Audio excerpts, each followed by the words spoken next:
வணக்கம். இன்னைக்கு நான் சொல்ல போகும் சிறுகதை சோற்று கணக்கு. எழுதியவர் திரு ஜெயமோகன் அவர்கள்.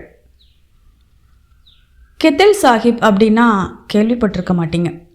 திருவனந்தபுரம் சாலை பஜாரில் இப்போது ஸ்ரீ பத்மநாபா தியேட்டர் இருக்கும் இடத்துக்கு பக்கத்தில் அந்த காலத்தில் அவரோட சாப்பாட்டு கடை இருந்தது. 60-70களில் அங்கே சாப்பிடாதவங்க திருவனந்தபுரத்தில் இருந்தால் அவங்க சைவ சாப்பாட்டுக்காரங்களாக தான் இருப்பாங்க. 78ல் கெத்தேல் சாஹிப் சாவது வர கடை நடந்தது. இப்போது அவரோட மகன் பல இடங்களில் கடை நடத்துகிறாரு. அதே இடத்துல அவரோட சொந்தக்காரங்க கடை நடத்துகிறாங்க. இப்போதும் அங்கே மீன் கறிக்கும் கோழிக்கறிக்கும் அதே சுவை தான். இப்போது முபாரக் ஹோட்டல் அப்படிங்கிற பேரில் கடை நடக்குது. இன்னும் கூட்டம் கூட்டமாக வந்து காத்து கிடந்து சாப்பிட்றாங்க. முபாரக் ஹோட்டலில் சாப்பிட்டாதான் திருவனந்தபுரம் வந்ததாகவே ஆகும் அப்படின்னு நம்புகிறாங்க அசைவ பிரியர்கள். ஆனால் கெத்தேல் சாஹிப் சோத்துக்கடை வேறு ஒரு விஷயம் சொன்னாதான் புரியும். இன்றைக்கி கூட முபாரக் ஹோட்டல் ஒரு சந்துக்குள்ளே தகரக்கூரை போட்ட கொட்டகையாகவே தான் இருக்குது.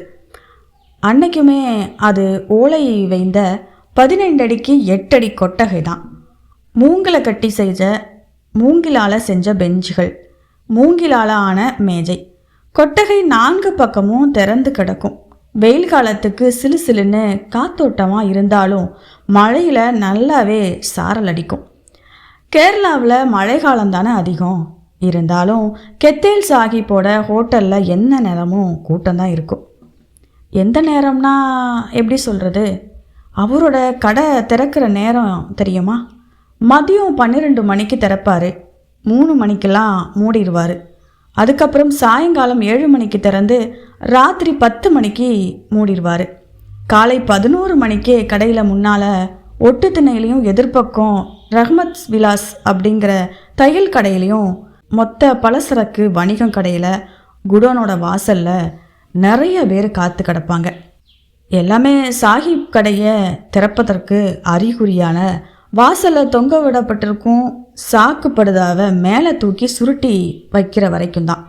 கூட்டம் கூட்டமாக உள்ளே போய் உட்காந்துடுவாங்க. கெத்தேல் சாஹிப் ராட்சசன் போல் இருப்பார். 7 அடி உயரம், தூண் தூணான கை கால், அம்மை தழும்பு நிறைய பெரிய முகம், ஒரு கண் அம்மை போட்டு கலங்கி சோழி போல் இருக்கும். இன்னொரு கண்ணு சிறிதா சிவப்பா தீக்கங்கு போல. தலையில் வெள்ளை வலை தொப்பி, மீசை இல்லாத வட்டதாடிக்கு மருதாணி போட்டு சிவப்பாக்கியிருப்பார். இடுப்பில் கட்டம் போட்ட லுங்கி, அதுக்கு மேலே பட்டையான பச்சை பெல்ட்டு. மலையாளியாக இருந்தாலும் கெத்தேல் சாஹிப்புக்கு மலையாளம் பேச வராது. அரபி மலையாளம் தான் பேசுவார். அவரோட குரலே அதிகம் கேட்க முடியாது. கேட்டாலும் 1-2 சொற்கள் தான். பரீன் அப்படிங்கிற அவர் கனத்த குரலில் சொல்லி உள்ளே போனால் ஆட்கள் பெஞ்சுகளில் நிறைஞ்சிடுவாங்க. அழைக்கவே வேண்டியதில்லை. உள்ளே இருந்து கோழி குழம்பும் பொரிச்ச கோழியும் கறிமீன் பொல்லலும் மத்தி கூட்டும் எல்லாம் கலந்து மனம் ஏற்கனவே அழைச்சிக்கிட்டு இருக்கோம். நானும் இத்தனை நாள் சாப்பிடாத ஹோட்டல் இல்லை. கெத்தேல் சாஹிப்போட சாப்பாட்டு மனம் எப்போதுமே வந்ததில்லை. வாசுதேவன் நாயர் அதுக்கு ஒரு கணக்கு இருக்குடே. சரக்கு வாங்குறது ஒருத்தன், வைக்கிறது இன்னொருத்தன்னா எப்போவுமே சாப்பாட்டில் ருசியும் மனமும் அமையாது. கெத்தேல் சாஹிப்பு மீனும் கோழியும் மட்டுமில்ல, அரிசியும் மளிகையும் எல்லாம் அவரே போய் நின்று பார்த்துட்டு தான் வாங்குவார். குவாலிட்டியிலே ஒரு எள்ளு கூட வித்தியாசம் இருந்தால் வாங்க மாட்டார். பாப்பின்னு ஒரு மாப்பிள்ளை பிடிச்சி வலையோட அதுகளை தண்ணிக்குள்ளேயே போட்டு இழுத்துக்கிட்டு தோணி தொடைஞ்சு வருவான். அப்படியே தூக்கி அப்படியே சமைக்க கொண்டு போவார் சாஹிப்பு. மக்கா நேர்மையாக இருந்தால் அதுக்குண்டான ருசி தன்னால் வரும். பார்த்துக்கோ. என்ன செய்வாரோ, அவர் கடையில் சாப்பிட்ட 15 ஆண்டுகளில் ஒரு நாள் கூட ஒரு சாப்பாட்டு பொருள் கூட மிக சிறந்த ருசி அப்படிங்கிற நிலையில் இருந்து கீழே வந்ததே இல்லை. அதை எப்படி சொல்லி விளக்குவதுன்னே தெரியலை. நேர்மை மட்டும் இல்லை, கணக்கும் கூட தான். சாஹிப் கடையில் குழம்பும் பொரியலும் எப்போதும் நேராக அடுப்பில் இருந்து சூடாக கிளம்பி வரும் கூட்டத்தை அதுக்கு ஏற்றபடி அடுப்பில் ஏற்றிடுவார். அவரும் அவரது பீபியும் 2 பையன்களும் 2 உதவியாளர்களும் தான் சமையல். அவங்க எல்லாருமே சாஹிப்புக்கு கட்டுப்பட்டவங்க. அவர் மூக்காலே ருசி கண்டுபிடிப்பார். ஆனால் இதெல்லாம் சும்மா சொல்கிறது தான்.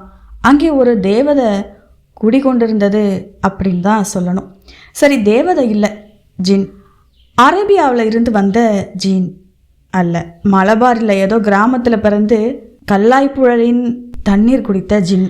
கெத்தில் சாஹிப் பூர்வீகம் மலபாரில் யூசப் அலி கேச்சரி எழுதிய கல்லாயி புழ ஒரு மணவாட்டி அப்படின்னு அந்த பாட்டில் ஒலிக்க கேட்டபோது அவரோட மகன் நம்ம ஊரில் அப்படின்னா.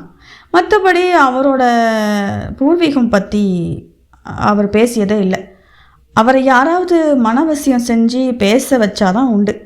பஞ்சம் பழைக்க வந்த குடும்பம் சின்ன வயசுலேயே சாஹிப் தெருவுக்கு வந்துட்டார். 20 வயது வரை கையில் பெரிய கெட்டிலும் டீ சுமந்து வித்துக்கிட்டு இருந்திருக்காரு. அந்த பேர் அப்படியே வந்தது தான். அதோட பின்னாடி சாலையோரத்தில் மீன் பொறிச்சி விற்க ஆரம்பித்தார். மெல்ல சாப்பாட்டு கடை. கெத்தில் சாஹிப்பின் கையால் குடித்த சாயாவுக்கு பிறகு இன்னைக்கு வர நல்ல சாயா குடித்ததே இல்லை அப்படின்னு அனந்தன் நாயர் ஒரு முறை சொன்னார். ராட்சச கௌமுதி பாலகிருஷ்ணனே சாஹிப் கையால் டீ குடிக்க கழக்கூட்டத்தில் இருந்து சாலை பஜாருக்கு வருவார். சாஹிப்புக்கு ஒரு குறையும் இல்லை. அம்பலமூக்கில் பெரிய வீடு, கூட்டு குடும்பம், நகரில் 7-8 கடை, 3 பெண்களை கட்டி கொடுத்துட்டாரு. 3 மதியாப்பிள்ளைகளுக்கும் ஆளுக்கு ஒரு கடை வச்சு கொடுத்துருக்கிறாரு. எல்லா ஹோட்டலில் சம்பாதிக்கிறது என்று சொன்னால் ஆச்சரியப்பட மாட்டீங்க. ஆனால் அவரோட வியாபார முறையை சொன்னால் ஆச்சரியப்பட தான் செய்வீங்க. சாஹிப் சாப்பாட்டுக்கு காசு வாங்குவதில்லை. டீ வித்த காலம் முதலே உள்ள பழக்கம். கடையில் முன்னால் ஒரு மூலையில் சிறிய தட்டியால் மறைக்கப்பட்ட ஒரு தகர டப்பா உண்டியல் வைக்கப்பட்டிருக்கும். சாப்பிட்டுட்டு போகிறவங்க அதில் எவ்வளவு வேண்டுமானாலும் போடலாம். யாரும் பார்க்க போவதில்லை. போடாமலும் போகலாம். எத்தனை நாள் போடாமல் போனாலும் எவ்வளவு சாப்பிட்டாலும் கெத்தில் சாஹிப்பு அதை கவனிக்கவே மாட்டார். தெருவில் சட்டை போடாமல் காக்கி நிக்கரும் வட்ட தொப்பியுமா அலைஞ்ச டீ பையனாக இருக்கும்போதே கெத்தில் சாஹிப் அப்படிதான். ஒரு சின்ன டப்பா அவர் அருகே இருக்கும். அதில் விரும்பினால் காசு போட்டால் போதும், விலை கேட்கக்கூடாது, சொல்லவும் மாட்டார். ஆரம்பத்தில் சில சண்டியர்களும் தெருப்பொறுக்கிகளும் வம்பு செஞ்சுருக்காங்க. அதில் காகிதங்களை மடித்து போட்டிருக்காங்க. அந்த டப்பாவையே தூக்கிட்டு போயிருக்காங்க. மாத கணக்கில் வருட கணக்கில் சும்மா டீ குடித்திருக்காங்க. கெத்தில் சாஹிப்புக்கு அவர்களோட முகம் கூட நினைவுக்கு இருக்குமான்னு தெரியலை. ஒரே ஒரு முறை கெத்தில் சாஹிப் ஒருவரை அரைஞ்சிருக்காரு. வெளியூர்காரி ஒருத்தி சாலையில் மல்லி மிளகு சீரகம் புடைச்சி கூலி வாங்கும் ஏழை பெண்ணு. எங்கேயோ தமிழ்நாட்டு கிராமத்துல இருந்து பஞ்சம் பிழைக்க வந்தவ டீ குடிச்சிட்டு இருந்தா. அன்னைக்கு கொச்சுக்குட்டன் பிள்ளை ஒரு டீக்கு சொல்லிட்டு அந்த பெண்ணை பார்த்துருக்கிறாரு. என்ன நினைச்சாரோ அந்த பெண்ணோட மார்பை பிடிச்சி கசக்க ஆரம்பிச்சிருக்காரு. அவள் அலற ஆரம்பிச்சிருக்கா. உற்சாக வெறியில ஏறி அவளை அப்படியே தூக்கிக்கிட்டு ஓரத்து சந்துக்குள்ள போக முயற்சி பண்ணியிருக்காரு. கெத்தில் சாஹிப் ஒன்றுமே சொல்லாமல் எழுந்து கொச்சுக்குட்டன் பிள்ளைய ஓங்கி ஒரு அறை விட்டார். சாலை முழுக்க அந்த சத்தம் கேட்டிருக்கும். குட்டன் பிள்ளை காதும் மூக்கும் வாயும் ரத்தமாக ஒழுக அப்படியே விழுந்து பிணம் போல கிடக்கிறாரு. கெத்தில் சாஹிப் ஒன்றும் நடக்காதது போல மேற்கொண்டு டீ விற்க ஆரம்பிச்சிருக்காரு. குட்டன் பிள்ளைய அவரோட ஆட்கள் தூக்கிக்கிட்டு போயிருக்காங்க. 18 நாட்கள் ஆஸ்பத்திரியில் கிடந்தவர் அப்புறம் எழுந்து நடமாடவே இல்லை. காது கேட்காமலா இருந்திருக்கலாம். தலை எந்நேரமும் நடுங்கிக்கிட்டே இருந்திருக்கு. அடிக்கடி வலிப்பு வந்திருக்கு.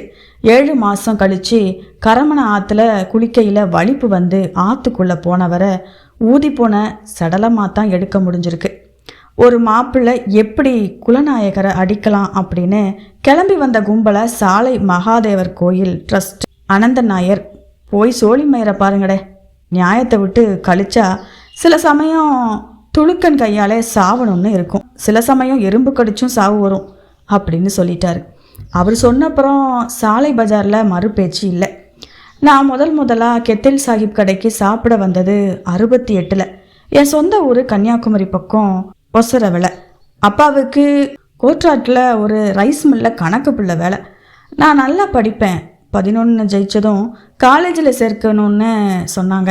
அப்பாவும் சம்பாத்தியத்தில் அதை நினச்சி கூட பார்த்துருக்க கூடாது.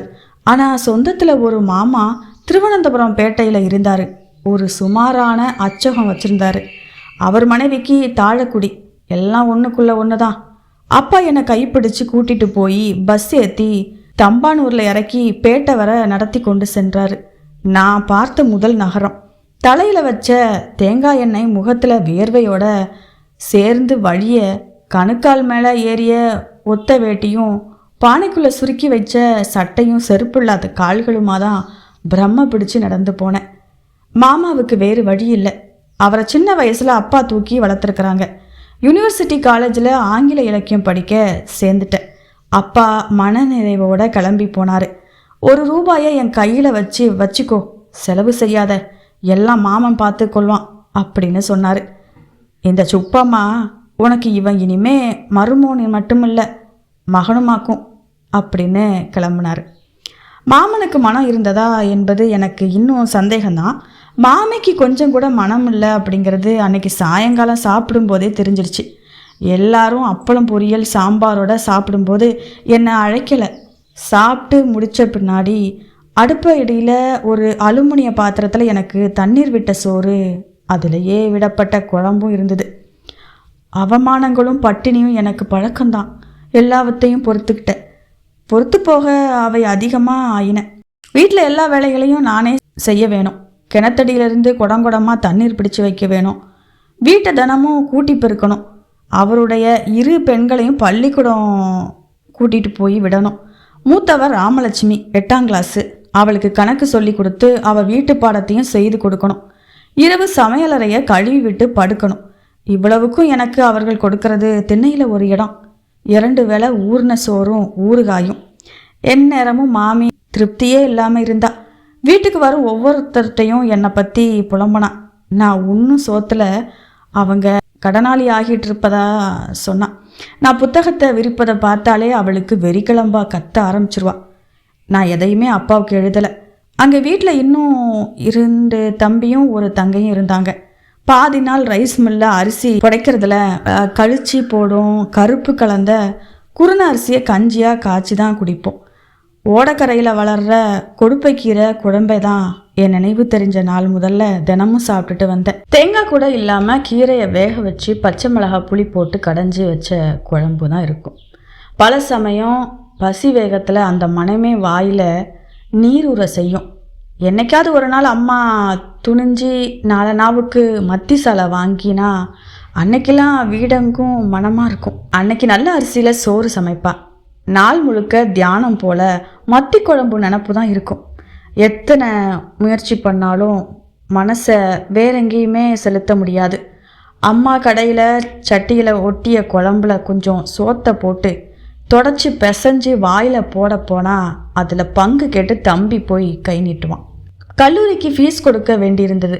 பல முறை சுற்றி வளைச்சி மாமா கிட்ட சொன்னேன்.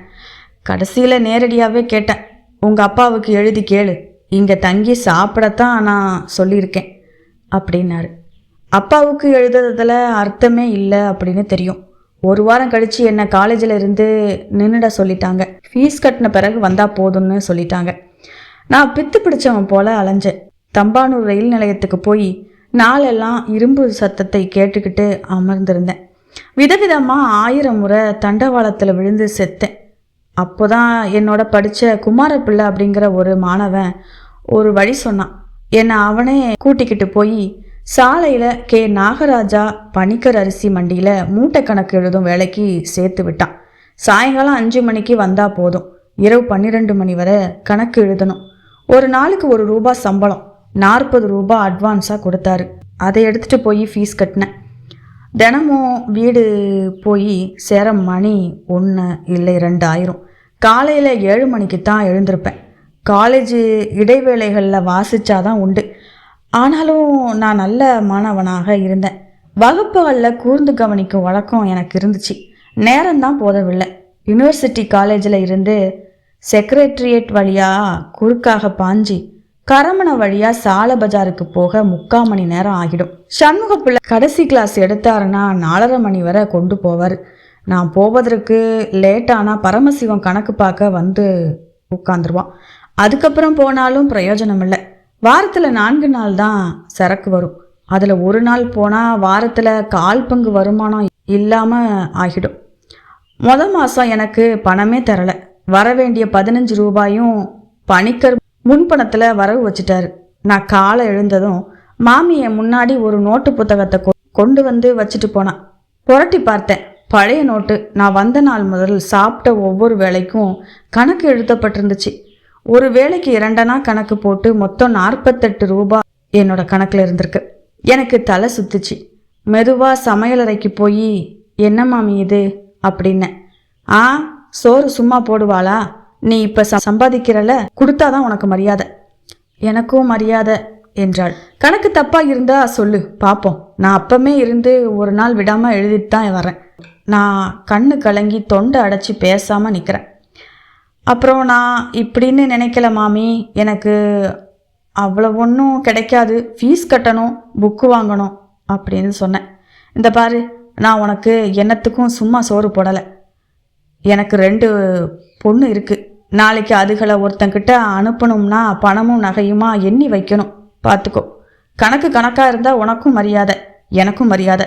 நான் மெல்லிய குரலில், இப்போ என்கிட்ட பணம் இல்லை மாமி, நான் கொஞ்சம் கொஞ்சமாக கொடுத்துட்றேன் அப்படின்னு சொன்னேன். கொடுப்பேன்னு எப்படி நம்புறது அப்படின்னு கேட்டான். நான் ஒன்றும் சொல்லலை. அன்னைக்கு சாயங்காலமே நான் அங்கேருந்து கிளம்பிட்டேன். நேராக பணிக்கரோட குடோன்லேயே வந்து தங்கிட்டேன். பணிக்கருக்கும் இலவசமாக வாட்ச்மேன் கிடைச்ச சந்தோஷம். மாமி என் முக்கியமான புத்தகங்களை பணத்துக்கு அடகு வச்சிட்டான். சாலையில் நான் சந்தோஷமாகவே இருந்தேன். கரமனை ஆற்றுல குளியல், அங்கேயே எலிச்சாம்மா இட்லி கடையில் 4 இட்லி. நேராக காலேஜு. மதியம் சாப்பிட்றதில்ல. சாயங்காலம் வேலை முடிஞ்ச பின்னாடி ஒரு பொறை அல்லது டீ குடிச்சிட்டு படுத்துடுவேன். கணக்கில் ஒரு வேளை உணவு தான். எந்நேரமும் பசி இருந்துக்கிட்டே தான் இருக்கும். எதை யோசித்தாலும் சாப்பாட்டு நினைவில் வந்து முடியும். குண்டான ஒருவனை பார்த்தா கண்ணை எடுக்கவே முடியாது. எவ்வளவு சாப்பிடுவாரு அப்படிங்கிற நினப்பு தான். சாலை மகாதேவர் கோயிலில் வழியாக செல்லும்போது பாயாச வாசனை வந்தால் நுழைஞ்சிடுவேன். இலைக்கீத்தல் வச்சு தரப்படும் பாயாசம் பழமும் ஒரு நாள் இட்லி செலவை மிச்சப்படுத்திடும். சாஸ்தாவுக்கு சுண்டல், இசக்கியம்மைக்கு மஞ்சள் சோறு அப்படின்னு அடிக்கடி ஏதாவது கிடைக்காமல் இருக்காது. ஆனாலும் எனக்கு பணம் போதலை. முன் பணத்தை அடைச்சி முடிப்பதற்குள்ளேயே அடுத்த காலேஜ் ஃபீஸு கேட்டுட்டாங்க. இது தவிர மாதம் 5 ரூபாய் வீதம் சேர்த்து கொண்டு போய் மாமிக்கு கொடுத்தேன். பரீட்சைக்கு முன்னாலேயே புத்தகங்களை மீட்டாகணுமே. நான் மெலிஞ்சி கண்கள்லாம் குழி விழுந்து போய் நடக்கக்கூட முடியாதவனா ஆனேன். கணக்கு போட்டிருக்கும் போது சட்டுன்னு கிர்ருன்னு எங்கோ கண்ணு சுற்றி விடும். அப்படியே மயங்கி மீண்டும் நிலைமைக்கு வருவேன். வாயில் எந்நேரமும் ஒரு கசப்பு, கைகாலில் ஒரு நடுக்கம். பேட்டை வர காலேஜுக்கு நடப்பதுக்கு 1 மணி நேரம் ஆகும். என் கனவெல்லாம் சோறு. ஒரு நாள் சாலையில் ஒரு நாய் அடிபட்டு செத்து கிடந்தது. அந்த நாயோட கறியை எடுத்து கொண்டு போய் குடோன் பின்பக்கம் கல்லடுப்பு கூட்டி சுட்டு தின்பதை பற்றி கற்பனை செஞ்சேன். அப்படின்னா பார்த்துக்கோங்களேன். எச்சில் ஊறி சட்டையில் வழிஞ்சிட்டு அன்னைக்கு. அப்போ தான் கூலி நாராயணன் சொன்னான் கெத்தில் சாஹிப் ஹோட்டலை பற்றி. பணம் கொடுக்க வேண்டாம் அப்படின்னு எனக்கு நம்ப முடியாததாக இருந்துச்சு. பல பேர்கிட்ட கேட்டேன், உண்மைதான் அப்படின்னு சொன்னாங்க. இருந்தால் கொடுத்தா போதும். எனக்கு தைரியம் வரலை. ஆனால் கெத்தில் சாஹிப் ஹோட்டலை பற்றி நினப்பு எந்நேரமும் மனசில் ஓடிக்கிட்டே இருந்தது. 4-5 முறை ஹோட்டலுக்கு வெளியே நின்று எட்டி பார்த்துட்டு பேசாமல் வந்தேன். அந்த மனம் என்னை கிறுக்காக்குச்சு. நான் பொரிச்ச மீனை வாழ்க்கையிலேயே 2 முறை தான் சாப்பிட்ருக்கேன். 2 முறையும் சொந்தத்தில் ஒரு பண்ணையார் வீட்டில் தான். 1 வாரம் கழித்து 3 ரூபாய்க்கு திரண்ட பின்னாடி அந்த பணத்தோட கெத்தல் சாஹிப் ஹோட்டலுக்கு போனேன். சாஹிப் ஹோட்டலை திறப்பது வர எனக்கு உடல் நடுங்கிக்கிட்டே இருந்துச்சு. ஏதோ திருட்டுத்தனம் செய்ய வந்தவனை போல உணர்ந்தேன். கும்பலோட கும்பலாக உள்ளே போய் ஓரமாக யாருமே கவனிக்காதது போல உட்காந்துக்கிட்டேன். ஒரே சத்தம். சாஹிப் புயல் வேகத்தில் சோறு பரிமாறிட்டு இருந்தார். கவிழ்க்கப்பட்ட தாமரை இலைகளை தான் பரிமாறிட்டு இருந்தார். சாப்பாடு ஆவி பறக்கும். சிவப்பு சம்பா சோத்தை பெரிய சிப்பலால் அள்ளி கொட்டி அதன் மேலே சிவந்த மீன் கறியை ஊற்றினார். சிலருக்கு கோழி குழம்பு, சிலருக்கு வறுத்த கோழி குழம்பு. அவர் எவரையுமே கவனிக்கவில்லை அப்படிதான் தெரிஞ்சுது. அதுக்கப்புறம் கவனித்தேன், அவருக்கு எல்லாரையுமே தெரியும். பல பேர்கிட்ட அவர் எதையுமே கேட்பதில்லை அப்படின்னு. அவரே மீனையும் கறியையும் வச்சார். ஆனால் யார்கிட்டையும் உபச்சாரமாக எதுவும் சொல்லலை. அவரே பரிமாறினார்.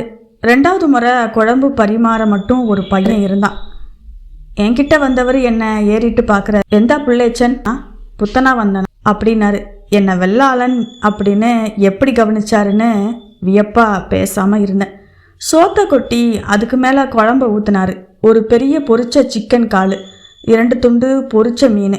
தின்னு அப்படின்னு உருமியதுக்கப்புறம் திரும்பிட்டாரு. அதுக்கு எப்படியும் 3 ரூபாய்க்கு மேலே ஆகிடும். என் கை கால்கள் பதற ஆரம்பிக்குது. சோறு தொண்டையில் அடைக்குது. சட்டுன்னு திரும்பிய சாஹிப், நீங்கள் அவட எந்த எடுக்கின தின்னின் பிள்ளைச்சா அப்படின்னு ஒரு பயங்கர அதட்டல் போட்டார். அள்ளி அள்ளி சாப்பிட்டேன். அந்த ருசி என் உடம்பெல்லாம் பரவிச்சு. ருசி, கடவுளே, அப்படி ஒன்று உலகத்தில் இருக்கிறதையே மறந்துட்டேன். என் கண்களில் இருந்து கண்ணீர் கொட்டி வாய் வரைக்கும் வழிஞ்சுது. ஒரு சின்ன கிண்டியில் உருகிய நெய் போல உன்னோட கெத்தேல் சாஹிப் என்கிட்ட வந்தார். என் சோத்தில் அதை கொட்டி இன்னும் கொஞ்சம் குழம்பு விட்டு குழச்சி தின்னுப்பா. மீன் குழம்பான்னு என்றார். ஆத்து மீன் கொழுப்பு அது. அதன் செவி பகுதியில் இருந்து மஞ்சளாக வெட்டி வெளியே எடுப்பாங்க. கறிக்கு அது தனி ருசியை கொடுக்கும். அதிகமாக சாப்பிட்டு பழக்கம் இல்லாததுனால ஒரு கட்டத்தில் என் வயிறு அடைச்சிக்கிட்டு சட்டுன்னு இன்னொரு சிப்பல் சோத்தை என் இலையில கொட்டினார். சாஹிப், ஐயா வேணாம் அப்படின்னு தடுக்க போன என் கையில் அந்த தட்டாலேயே கணீர்னு அரைஞ்சி சோறு வச்சா, தடுக்குற எரப்பாளி, தின்னடா என்றார். உண்மையிலேயே கையில் வலி தெரிஞ்சுது. எழுந்திருந்தா சாஹிப் அடிச்சு விடுவாருன்னு பயந்து அவர் இரத்த கண்களை கண்டபோது தோணுச்சு, சோத்தை மிச்சம் வைப்பது சாஹிப்புக்கு பிடிக்காது அப்படின்னு தெரியும். சாப்பிட்டு முடித்த போது என்னால் எழ முடியலை. பெஞ்சை பிடிச்சிக்கிட்டு நடந்து இலையை போட்டு கை கழுவினேன். அந்த பெட்டியை நெருங்கினப்போ என் கால்கள் நடுங்கிச்சு. எங்கோ ஏதோ கோணத்தில் கெத்தேல் சாஹிப் பார்த்துக்கிட்டு தான் இருப்பார் அப்படின்னு தோணுச்சு. ஆனால் அவர் வேறு ஆட்களை கவனிச்சுக்கிட்டு இருந்தார். பல பேர் பணம் போடாமல் போகிறாங்க அப்படிங்கிறத கவனித்தேன். சிலர் போட்ட போது சாதாரணமாக தான் இருந்தாங்க. நான் கை நடுங்க 3 ரூபாயை எடுத்து உள்ளே போட்டேன். ஏதோ ஒரு குரல் கேட்கும் அப்படின்னு முதுகெல்லாம் காதாக கண்ணாக இருந்தேன். மெல்ல வெளியே வந்தப்போ என் உடலே கனம் இழக்க ஆரம்பிச்சுது. சாலையில் எங்கே பார்த்தாலும் குளிர்ந்த காற்று வீசுது மாதிரி இருந்துச்சு. என் உடம்பு புல்லரிச்சிக்கிட்டே இருக்க எவரையுமே எதையுமே உணராமல் பிரம்மையில் நடந்துக்கிட்டே இருந்தேன். 4-5 நாள் நான் அந்த பகுதிக்கே மறுபடியும் போகலை. மறுபடியும் 2 ரூபாய் சேர்ந்தபோது துணிவு பெற்று கெத்தேல் சாஹிப் கடைக்கு போனேன். அவர் என்னை அடையாளம் கண்டுகிட்டாரு. அதே போல் கொழுப்பை கொண்டு வந்து ஊற்றின போது தெரிந்தது. அதே அதட்டல், அதே வசை, அதே போல் உடல் வெடிக்கும் அளவுக்கு சாப்பாடு. இந்த முறை பணத்தை நிதானமாகவே போட்டேன். மறுபடியும் 3 நாள் கழித்து போன போது என் கையில் 7 ரூபாய் இருந்துச்சு. அன்னைக்கு மாலையில் நான் அதை மாமிக்கு கொண்டு கொடுக்கணும். அதில் 2 ரூபாய்க்கு சாப்பிடலாம் அப்படின்னு நினச்சேன். 2 நாவுக்கு மேலே சாப்பிடுவதுங்கிறது என்னை பொறுத்தவரை ஊதாரித்தனம், அதோட உச்சம். ஆனால் ருசி என்ன விடலை. அந்த நாட்களில் என் கனவுகளில் கூட கெத்தேல் சாஹிப் ஹோட்டலில் மீன் குழம்பும் கோழி பொரியலுடன் தான் வந்துக்கிட்டு இருந்துச்சு. ஏன் நோட்டு புத்தகத்தில் பின்பக்கம் ஒரு கவிதை கூட எழுதி வச்சுருந்தேன். உட்காந்து சாப்பிட்டு எழுந்து போன போது பணம் போடாவிட்டா என்ன என்ற எண்ணம் வந்துச்சு. அந்த நினைப்பே வைத்த அதிர செஞ்சிச்சு. மேற்கொண்டு சாப்பிடவே முடியலை. பந்து தண்ணீரில் முக்குவது போல் சோத்தை தொண்டையில் அழுத்த வேண்டியிருந்துச்சு. கண்கள் இருட்டிக்கிட்டு வந்துச்சு. எழுந்து கை கழுவி விட்டு கனத்த குளிர்ந்த கால்களை தூக்கி வச்சு நடந்தேன். சிறுநீர் முட்டுகிறதா, தலை சுத்துதா, மார்பு அடைக்குதா, ஒன்றுமே புரியலை. பேசாமல் பணத்தை போட்டுடலாம் அப்படின்னு தோணுச்சு. மெல்ல நடந்து உண்டியல் கிட்ட வந்தேன். அதை தாண்டி செல்ல முடியலை. காதுகளில் ஒரு இரைச்சல். சட்டுன்னு 7 ரூபாயையும் அப்படியே தூக்கி உள்ளே போட்டுட்டு வெளியே வந்தேன். வெளிக்காத்து பட்டதும் தான் என்ன செய்கிறேன்னு புரிஞ்சிச்சு. அரை மாத சம்பாத்தியம் அப்படியே போயிட்டு. எத்தனை பாக்கிகள். கல்லூரி ஃபீஸ் கட்ட 8 நாட்கள் தான் இருந்துச்சு. என்ன செய்கிறதுனே புரியலை. முட்டாள்தனத்தோட உச்சம். மனசு உருகி கண்ணீர் வந்துக்கிட்டே இருந்தது. மிக நெருங்கிய ஒரு மரணம் போல, மிகப்பெரிய ஏமாத்தம் போல கடைக்கு போய் உட்கார்ந்தேன். இரவு வர உடம்பையும் மனசையும் முழுக்க பிடுங்கி கொள்ளும் வேலை இருந்ததால் தப்பிச்சேன். இல்லாட்டா அந்த வெறியில் ஏதாவது தண்டவாளத்தில் கூட தலையை வச்சிருப்பேன். அன்னைக்கு நைட்டு தோணுச்சு, ஏன் அழணும்? அந்த பணம் தீர்வது வர கெத்தேல் சாஹிப் ஹோட்டலில் சாப்பிட்டா போச்சு. அந்த நினப்பு அழிச்ச ஆறுதலோட தூங்கிட்டேன். மறுநாள் மதியம் வர தான் காலேஜ். நேராக வந்து கெத்தேல் சாஹிப் ஹோட்டலில் உட்காந்து நிதானமாக ருசிச்சு சாப்பிட்டேன். அவர் கொண்டு வந்து வச்சுக்கிட்டே இருந்தார். கொஞ்சம் இடைவெளி விட்டா கூட எடை போகிறேன் அப்படின்னு நினச்சி, டேய் வாரி தின்னுடா ஹிமாரே அப்படின்னாரு. சாப்பிட்டுட்டு கை கழுவி பேசாமல் நடந்தபோது உள்ளே கெத்தேல் சாஹிப் கேட்டால் சொல்ல வேண்டிய காரணங்களை சொற்களாகி வச்சுக்கிட்டு இருந்தேன். அவர் கவனிக்கவே இல்லை. வெளியே வந்தப்போ ஏமாத்தமாக இருந்துச்சு. சட்டுன்னு அவர் மேலே எரிச்சல் வந்தது. பெரிய புடுங்கி அப்படின்னு நினப்பு. தர்மத்துக்கு கட்டுப்பட்டு எல்லாரும் பணம் போடுவதா இவர் பெரிய தர்மவானா தோற்றமளிக்கிறாராக்கும். ரம்ஜானுக்கு சக்காத்து கொடுப்பவங்க பணத்தை கொண்டு வந்து உண்டியல்ல போடுவதனால பழைக்கிறான். சும்மாவா கொடுக்குறான்? இப்படி கிடைச்ச பணம் தானே வீடும் சொத்துமா ஆயிருக்கு. போடா விட்டா இது எது வர பொறுப்பான்? பார்ப்போமே. அந்த எரிச்சல் எதனால் அப்படின்னு எனக்கு புரியல. ஆனால் உடம்பு முழுக்க ஒரு திணவு போல அது இருந்துக்கிட்டே இருந்தது. அந்த எரிச்சலோட தான் மறுநாள் போய் அமர்ந்தேன். கெத்தேல் சாஹிப் கேட்க மாட்டாருன்னு நினச்சேன். ஆனால் அவர் பார்வையில் நடந்ததில் ஒரு சிறிய மாற்றம் தெரிஞ்சா கூட அன்னைக்கு அந்த போகிறத நிறுத்திடணும் அப்படின்னு நினச்சிக்கிட்டேன். கொஞ்சம் அதிகமாக உபசரித்தா கூட அவருக்கு கணக்கு இருக்குது, கவனிக்கிறாரு அப்படின்னு தான் அர்த்தம். ஆனால் கெத்தேல் சாஹிப் அவரோட வழக்கமான அதே வேகத்தோட பரிமாறிக்கிட்டு இருந்தார். கொழுப்பு ஊத்துனாரு. கோழி தின்னு பிள்ளைச்சா அப்படின்னு ஒரு அரைக்கோழியை வச்சாரு. பின்னாடி மீன் வச்சாரு. அவர் இந்த உலகத்துல தான் இருக்காரா? உண்மையிலே ஒரு மாப்பிள்ளை தானா இல்லை ஏதாவது ஜின்னா? பயமா கூட இருந்துச்சு. கடைசியா சோறு போட்டு சாப்பிட போன போது கெத்தேல் சாஹிப் கறி பொரிச்ச மிளகாய் காரத்தோட தூளையும் கொஞ்சம் கருகிய கோழிகளையும் கொண்டு வந்து வச்சாரு. நான் அதை விரும்பி சாப்பிடுவதை வெளியே காட்டிக்கொள்ள கூடாது அப்படின்னு எப்போவுமே நினைப்பேன். ஆனால் அவருக்கு தெரிஞ்சது ஆச்சரியம் அளிக்கல. அந்த காரத்தை சோத்துல போட்டு பிசைஞ்சு சட்டுன்னு மனம் ததும்பி மனம் மாறிடுச்சு. கண்ணீரை அடக்கவே முடியலை. என் வாழ்க்கையில் எவருமே எனக்கு இப்படி புரிஞ்சு சோறு போட்டதில்லை. ஆழக்கு அரிசியை கஞ்சி வைக்க அம்மாவுக்கு அந்த கடுகடுப்பும் வசைகளும் சாபங்களும் இல்லாட்டா எல்லாருக்குமா பங்கு வைக்கவே முடியாது. நான் நிறைஞ்சு சாப்பிடணும்னு நினச்ச முதல் மனுஷர் இவர் தான். எனக்கு கணக்கு பார்க்காம சாப்பாடு போடும் முதல் கை. அன்னமிட்ட கை என்கிறாங்க. தாயத்து கட்டிய மணிக்கட்டும் தடித்து காஞ்ச விரல்களும் மயிரடர்ந்த முழங்காலையும் கொண்ட இந்த கரடிக்கரம் அல்லவா என் தாயின் கை. அதுக்கப்புறம் நான் கெத்தேல் சாஹிப்புக்கு பணமே கொடுக்கறதில்ல. செலவென நினச்சி கொடுக்காமல் இருக்கல அப்படின்னு என் நெஞ்சை தொட்டு சொல்ல முடியும். அது என் அம்மாவோட சோறு அப்படிங்கிறதுனால கொடுக்கல. 1-2 இல்லை, முழுசாக 5 வருஷம் ஒரு பைசா கூட கொடுக்கறதில்ல. தினமும் ஒருவேளை அங்கே சாப்பிடுவேன். மாலை அல்லது மத்தியானம் அதுவே எனக்கு போதுமானதாக இருக்கும். மேற்கொண்டு ஒரு 4 இட்லி போதும். என் கைகால்கள் உரம் வச்சுது. கண்ணை பளபளத்துது. மீசை தடிக்குது. குரல் கனத்தது. நடையில் மிடுக்கும் பேச்சில் கண்டிப்பும் மேனேஜருக்கு நிகரானதாக ஆனது. சரக்குகளை வரவு வச்சு தேவைக்கு ஏற்ப எடுத்து கொடுப்பது முழுக்க பொறுப்பு தான், என் பொறுப்பு தான்.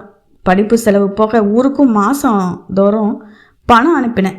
நான் பிஏ முதல் வகுப்பில் முதல் இடத்துல வென்றதுக்கப்புறம் யூனிவர்சிட்டி கல்லூரியிலேயே எம்ஏ படிக்க சென்றேன்.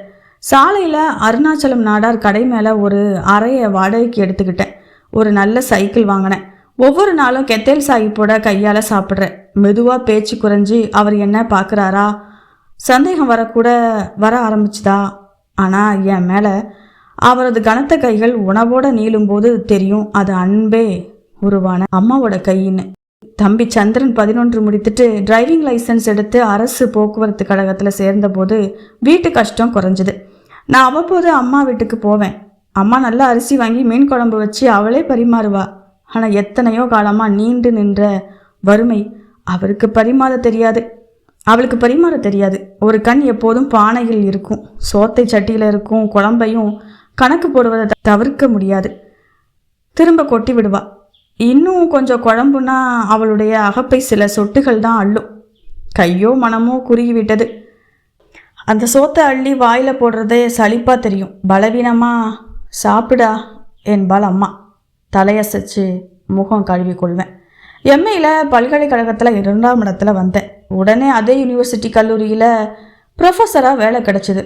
ஆணை கைக்கு வந்த அன்று மதியம் நேராக கெத்தேல் சாஹிப் கடைக்கு தான் போனேன். கடை திறக்கலை. நான் பின்பக்கம் போனேன். சாக்குப்படுத்த விளக்கி பார்த்தேன். பெரிய உருளியில் கெத்தேல் சாஹிப் மீன் குழம்ப கிண்டிக்கிட்டு இருந்தார். முகமும் கையும் சிந்தனையும் எல்லாம் குழம்புல இருந்துச்சு. அது ஒரு தொழுகை போல. அவரை கூப்பிடுவது சரியில்லை அப்படின்னு தோணுச்சு. திரும்பிட்டேன். மதியம் கெத்தேல் சாஹிப் என் இலைக்கு சோறு போடும்போது நிமிர்ந்து அவர் முகத்தை பார்த்தேன். அதில் எனக்காக எந்த பார்வையும் இல்லை. சொல்ல வேண்டாம்னு தோணுச்சு. அந்த செய்திக்கு அவர்கிட்ட எந்த அர்த்தமும் இல்லை. சாயங்காலம் ஊருக்கு போனேன். அம்மா சந்தோஷமாக இருந்தாங்களான்னு தெரியல. எதையுமே கவலைப்படுவதாகவே காட்டும் முக அமைப்பு அவளுக்கு. அப்பா மட்டும் என்னடா கொடுப்பான் என்றார். அது கிடைக்கும் அப்படின்னேன் சாதாரணமாக. என்ன 200 கொடுப்பானா அப்படின்னாரு. நான் அந்த கேள்வியில் இருந்த அற்பத்தனம் மிக்க குமாஸ்தாவை கண்டுக்கிட்டு சீண்டப்பட்ட. அலவன்ஸோட சேர்த்து 700 ரூபா அப்படின்னேன். அப்பாவோட கண்களில் ஒரு கணம் மின்னி மறைஞ்ச வன்மத்தை இறுதி கணம் வர மறைக்க முடியாது. மாதம் 20 ரூபாய்க்கு மேலே சம்பளமே வாங்காமல் ஓய்வு பெற்றவர் அவர். தம்பி தான் உண்மையான உற்சாகத்துடன் துள்ளினான். நீ இங்கிலீஷ்லே தானே கிளாஸ் எடுக்கணும், உனக்கு அப்படின்னா நல்லா இங்கிலீஷ் பேச தெரியும்ல, துரை மாதிரி பேசுவே இல்லை அப்படின்னு ததும்பிக்கிட்டே இருந்தான். அம்மா கோபத்தோட துள்ளுறது சரி, உள்ள பணத்தை சேர்த்து கீழே உள்ள குமர்களை கரையேற்றுற வழியை பாரு அப்படின்னா. ஒரு காரணத்தை பார்த்த பிறகு அம்மாவோட ஆங்காரம் அந்த வழியாக வெளிவர ஆரம்பிச்சுது. துள்ளினவன்லாம் எங்கே கிடக்கான்னு கண்டு இல்லை, தாழ குடிகாரி சண்முகம் கல்யாணத்தில் பார்த்தேன், பூஞ்சம் பிடிச்ச கருவாடு கணக்காட்டா இருந்தா. என்ன ஆட்டம் ஆடுனா பாவி, சாமி நின்று கொடுக்குமில்ல என்றாள். ஏண்டி நீ என்ன பேசுகிற, நான் நிற்கானே உன் மவன், அவன் போட்ட சோத்துல தான் படித்து ஆளானான். நன்னி வேணும் பார்த்துக்க, நன்னி வேணும் என்றார் அப்பா. என்ன நன்னி, இம்புடு சோறும் குழம்பும் போட்டால் அதுக்கு உள்ளதை கணக்கு போட்டு அவன் மூஞ்சிலேயே விட்டெறிஞ்சா போருமே, இல்லைன்னா நாளைக்கு பின்ன வேற கணக்கோட வந்து நிற்பா வாசல்ல, இளவெடுத்த கிறுக்கி அம்மா சொன்னான். அப்பா சி ஊத்த வாயை மூடுடி அப்படின்னு சீரி சண்டை போட்டார். அடுத்த நாள் தாழக்குடிக்கு போனேன். மாமா இறந்து 2 வருஷங்களாயிட்டு. திடீர்னு ஒரு காய்ச்சல். நான் தான் ஆஸ்பத்திரியில் கூடவே இருந்தேன். ஈரில் ஏற்பட்ட காயம் வழி இதயம் வர பாக்டீரியா போயிடுச்சு. 3ஆம் நாள் இரவில் போயிட்டார். காட்டாத்து முடித்து அச்சக கணக்குகளில் பார்த்தோம், 2000 ரூபாய் வர கடன் இருந்துச்சு. கட்டின உரிமையாளன் அச்சகத்தை காலி செய்ய வேணும் அப்படின்னு சொன்னார். இயந்திரங்களை விற்று கடனை அடைச்சதுக்கப்புறம் மாமி எஞ்சிய 3000 பணத்தோட தாழக்குடிக்கே வந்துட்டா. அவள் வீட்டு பங்குக்கு கொஞ்சம் நிலம் இருந்துச்சு, ஒரு வீட்டை ஒத்திக்கி எடுத்துக்கிட்டா. ராமலட்சுமி 11க்கு மேல் படிக்கலை, சின்னவ 8ஆம் வகுப்பு. மாமி ஆடி போயிட்டா. நாள் செல்ல செல்ல பணம் கரைஞ்சி அந்த பீதி முகத்தில் படிஞ்சு அவள் மெலிஞ்சி வறண்டு நிழல் போல அவதை பார்க்குறேன். ஊருக்கு வரும்போது போய் பார்த்து மரியாதையாக கொஞ்சம் பேசிட்டு மேஜையில் ஒரு 10 ரூபாய் வச்சுட்டு வருவேன். வீட்டில் மாமி இல்லை, ராமலட்சுமி மட்டும்தான் இருந்தா. அவளும் கொஞ்சம் புகை படிஞ்சது போல தான் இருந்தா. ஒரு அங்கனமும் திண்ணையும் சமையல் சாய்பும் மட்டும்தான் வீடு. ராமலட்சுமி கொல்லை பக்கம் வழியாக வெளியே போய் பக்கத்து வீட்டில் இருந்த சீனியோ டீ தூளோ வாங்கி வந்து எனக்கு கருப்பு டீ போட்டு கொடுத்தா. மேஜை மேலே டம்ளரை வச்சுட்டு கதவருகை போய் பாதி உடல் மறைய நின்றுக்கிட்டே இருந்தா. நான் அவள் வகுட மட்டும்தான் பார்த்தேன். அவள் சூட்டிகையாக இருக்கிற பெண்ணு, ஆனால் கணக்கு மட்டும் வரவே வராது. திருவனந்தபுரத்தில் அவளுக்கு கூட்டு வட்டியை மட்டும் நான் 20 நாளுக்கு மேலே சொல்லி கொடுத்துருக்குறேன். என்ன பேசுவதுன்னே தெரியல. அவள் வேறு யாரோ மாதிரி இருந்தா. 10 நிமிஷம் கழித்து எழுந்துட்டேன். வரேன் அப்படின்னேன். அம்மா வந்துருவா அப்படின்னா சின்ன குரல்ல, இல்லை வரேன் அப்படிங்கிறதுக்கப்புறம் மேஜையில் ஒரு 50 ரூபாய் தாளை எடுத்து வச்சுட்டு வெளியே வந்தேன். ஊடு வழியில் நடக்கும்போது எதிர் மாமி வந்துட்டு இருந்தாங்க. அழுக்கு சிலையை சும்மாடா சுற்றி வச்சு அதில் ஒரு நார்பெட்டியை வச்சுருந்தாங்க. என்னை சாதாரணமாக பார்த்து அரைக்கணம் கடிந்து புரிஞ்சுக்கிட்டாங்க. ஐயோ மக்கா என்றா. பெட்டி நான் பிடிச்சு இறக்கி வச்சேன். அதில் தவிடு இருந்துச்சு. எங்கோ கூலிக்கு நெல் குத்த போகிறா, தவிடு தான் கூலி, அதை விற்க கொண்டு போய் வீட்டுக்கு வா மக்கா அப்படின்னு கையை பிடிச்சா. இல்லை நான் போகணும், இன்றைக்கே திருவனந்தபுரம் போகணும் அப்படின்னதுக்கப்புறம் வேலை கிடச்சிருக்கு காலேஜில் அப்படின்னு சொன்னேன். அவளுக்கு அது சரியாக புரியலை. வறுமை மூளையை உரசி உரசி மழுங்கடிச்சிருக்கு. சட்டுன்னு புரிஞ்சுக்கிட்டு ஐயோ என் மக்கா நல்லா இருடே அப்படின்னு என் கையை மறுபடியும் பிடிச்சிக்கிட்டா. உனக்கு ஒரு வேலை கிடைச்ச பிறகு கேட்கலாம்னு இருந்தேன், கேட்க எனக்கு நாதி இல்லை மக்கா. இன்னான்னு தர என் கையில் கால் சிறக்கம் இல்லை பாத்தியா. கண்டவனுக்கு நெல் குத்தி கொடுத்து கஞ்சி குடிக்கிறோம். ஆனால் நல்ல காலத்தில் நான் உனக்கு சோறு போட்டிருக்கேன், என் கையாலே கஞ்சியும் குடிச்சிருக்கேன். நீ ஆளான 8 மாதம் தினம் 2 வேலைன்னா கூட 500 வேளை நான் உனக்கு சோறும் கறியும் போட்டிருக்கேன் பார்த்துக்கோ. அதெல்லாம் உனக்கு அம்மைக்கு இப்போ தெரியாது. அந்த நன்னி அவளுக்கு இல்லைனாலும் உனக்கு இருக்கும் மக்கா. ராமலட்சுமிக்கு உன்னை விட்டால் யாரும் இல்லை. சவத்துக்கு ராத்திரியும் பகலும் உன்னோட நினப்பா இருக்கு. அவளுக்கு ஒரு சீவிதம் கொடு ராசா. தின்ன சோத்துக்கு நன்றி காட்டணுமில்ல, அதுக்கு உண்டான கணக்கை நீ சென்மமாக இருந்தாலும் தீக்கணும் பார்த்துக்க. அவகிட்ட விடை பெற்று பஸ்ஸில் ஏறிய போது வேப்பங்காய் உதட்டில் பட்டது போல கசந்துச்சு. வாயே கசப்பது போல பஸ்ஸில் இருந்து துப்பிக்கிட்டே வந்தேன். நேராக திருவனந்தபுரம் வந்தேன். வேலைக்கு சேர்ந்து அந்த புதிய பொறுப்பில் பரபரப்பிலும் மிதப்பலும் மூழ்காமல் இருந்திருந்தா அந்த கசப்பு உடம்பெங்கும் நிறச்சி வச்சுருப்பேன். முதல் மாத சம்பளம் வாங்கினதும் அம்மாவுக்கு பணம் அனுப்பியிருந்தேன். அம்மா பதில் கடிதத்தில், சுப்பம்மா வந்து உன் அப்பா கிட்ட பேசியிருக்கா, உங்கள் அப்பாவுக்கு அரை மனசு தான், அது நமக்கு வேண்டாம் கேட்டியா, அவங்க செய்ததுக்கு 100 1000 அந்த குட்டி கல்யாணத்துக்கு கொடுத்துருவோம், நாம் யாருக்கும் சோத்து கடன் வச்ச மாதிரி வேண்டாம், இப்போது நல்ல இடங்களில் கேட்குறாங்க, நல்லா செய்வாங்க, பூதபாண்டியில் இருந்து ஒரு தரம் வந்திருக்கு, பார்க்கட்டுமா அப்படின்னு கேட்டா. இரவெல்லாம் யோசிச்சுக்கிட்டே இருந்தேன். சலித்து போய் தூங்கிட்டேன். காலையில் மனசு தெளிவாக இருந்துச்சு. அம்மாவுக்கு, பாரு பொண்ணு கொஞ்சம் படித்தவளாக இருக்கணும் அப்படின்னு எழுதி போட்டேன். முதல் மாதமே கேன்டீன் சாமிநாத ஐயர் நடத்திய 20,000 ரூபாய் சீட்டு ஒன்றில் சேர்ந்துருந்தேன். மாதம் 500 ரூபாய் தவணை வரும். அதை 4000 ரூபாய் தள்ளி ஏலத்தில் எடுத்தேன். 16,000 ரூபாய் மொத்தமாக மாத்ருபூமி நாளிதழ் தாளில் சுருட்டி கையில் கொடுத்துட்டாரு. எல்லாமே 100 ரூபாய் கட்டு. அத்தனை பணத்தையும் நான் என் கையால் தொட்டதில்லை. ஒரு விதமான திகில் கைகளை கூச வச்சுச்சு. அறையில் கொண்டு வந்து வச்சு அந்த நோட்டுகளையே பார்த்துக்கிட்டு இருந்தேன். இத்தனை பணத்தை என் கையால் நான் சம்பாதிப்பேன் அப்படின்னு எப்போதுமே நினச்சதில்லை. அதை வச்சு திருவனந்தபுரத்தில் புறநகரில் ஒரு சிறிய வீட்டை கூட வாங்கிட முடியும். கொஞ்ச நேரத்தில் அந்த பணம் என் கைக்கு மனதுக்கும் பழகி போன விந்தையை நினச்சி சிரித்தேன். மதிய நேரம் கத்தேல் சாஹிப் கடைக்கு போனேன். கடை திறந்ததும் உள்ளே போய் உண்டியல் பணத்தை போட ஆரம்பித்தேன். பெட்டி நிறைஞ்சதும் கெத்தேல் சாஹிப்கிட்ட வேறு பெட்டி கேட்டேன். டா அமீதே, பெட்டி மாற்றேடா என்றார். பையன் பெட்டியை மாற்றி வச்சதும் மீண்டும் போட்டேன். மொத்த பணத்தையும் போட்ட பிறகு கை கழுவிட்டு வந்து உட்கார்ந்தேன். கெத்தேல் சாஹிப் இலை போட்டு எனக்கு பிரியமான கொஞ்சு பொரியலை வச்சார். சோறு போட்டு குழம்பு ஊற்றினார். அவர்கிட்ட எந்த மாறுதலும் இருக்காதுன்னு எனக்கு நல்லா தெரிஞ்சுது. ஒரு சொல்லில்லை, வெளிரிய நாயர் பையன்கள், சத்தற்ற பூசணம் புத்த சருமம், வெளுத்த கண்ணு. கெத்தேல் சாஹிப் அள்ளி வச்ச கறியை முட்டி முட்டி திண்டுகிட்டு இருந்தாங்க. கெத்தேல் சாஹிப் இன்னொரு துண்டு கறியை ஒருத்தனுக்கு வைக்க அவன் ஐயோ வேண்டாம் அப்படின்னு எழுந்துட்டான். கெத்தேல் சாஹிப், தின்னுடா எரப்பாளிடே மோனே அப்படின்னு அவன் மண்டையில் ஒரு அடி போட்டார். பலமான அடி. அவன் பயந்து அப்படியே உட்காந்துட்டான். கண்ணில் காரத்தூள் விழுந்ததோ என்னவோ அழுதுகிட்டே சாப்பிட்டான். கெத்தேல் சாஹிப் மாறி மாறி கோழியும் குழம்பும் மீனும் கொஞ்சமாக பரிமாறிக்கிட்டே இருந்தார். எதிர்பார்த்தது அவரது கண்களில் ஒரு பார்வையை. நானும் ஒரு ஆளாகிட்டேன் அப்படின்னு என் தாய்க்கு தெரிய வேண்டாமா இல்லையா? ஆனால் அவரது கண்கள் வழக்கம் போல் என்னை சந்திக்கவே இல்லை. கரடிக்கரங்களை பார்த்தேன். அதை மட்டும்தான் எனக்குள்ளது போல. அது என் வயிற்றை மட்டுமே அளவெடுக்கும் போல. அன்னைக்கு ஊருக்கு கிளம்பி போனேன்.